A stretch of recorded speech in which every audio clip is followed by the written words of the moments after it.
আসসালামু আলাইকুম। আমাদের এই লাউয়ের জমিটার পাশে একটু জায়গা ছিল, সেখানে আমরা বেশ কয়েকদিন আগে কয়েকটা লাউয়ের চারা রোপণ করেছিলাম। তো আলহামদুলিল্লাহ গাছগুলো অনেক ভালো বৃদ্ধি হয়েছে, দেখতেও মাশাআল্লাহ অনেক সুন্দর, একদম রোগমুক্ত চারাগুলো। কিন্তু একটি কারণে আমাদের এই চারাগুলোকে এখান থেকে তুলে ফেলতে হচ্ছে। মূলত কারণটা হচ্ছে এই জায়গাটা আমরা 1 বছরের জন্য রেখেছিলাম টাকা দিয়ে, কিন্তু এখন তারা আর দিচ্ছে না, তারা নিজেরাই নাকি চাষ করবে। মূলত এই কারণেই আমাদের চারাগুলো এখান থেকে তুলে ফেলতে হচ্ছে। তো আমাদের আরেকটা জমি রয়েছে, সেখানে আমরা লাউয়ের চাষ করেছি, জাংলাও দিয়ে রেখেছি, সেইখানে আমরা এই চারাগুলো ইনশাল্লাহ রোপণ করে দেব আশা করি। তো চারাগুলোকে আমরা তুলে নিচ্ছি।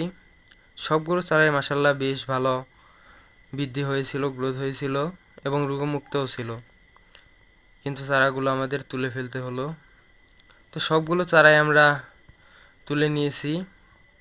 এখন আমরা সেখানে নিয়ে যাব যে জায়গাটাতে আমরা রোপণ করব।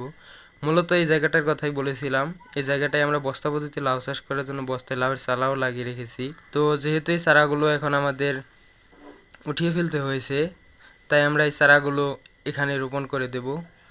দেখি আলহামদুলিল্লাহ যা হয়। তো চারাগুলো একটু বেশি বড় হয়ে গেছিলো, যার কারণে এগুলো রোপণ করার সময় গাছগুলো হেলে যাচ্ছিল। তো আমরা এখানে বাঁশের কঞ্চি দিয়ে এগুলোকে সোজা করে দিয়েছিলাম।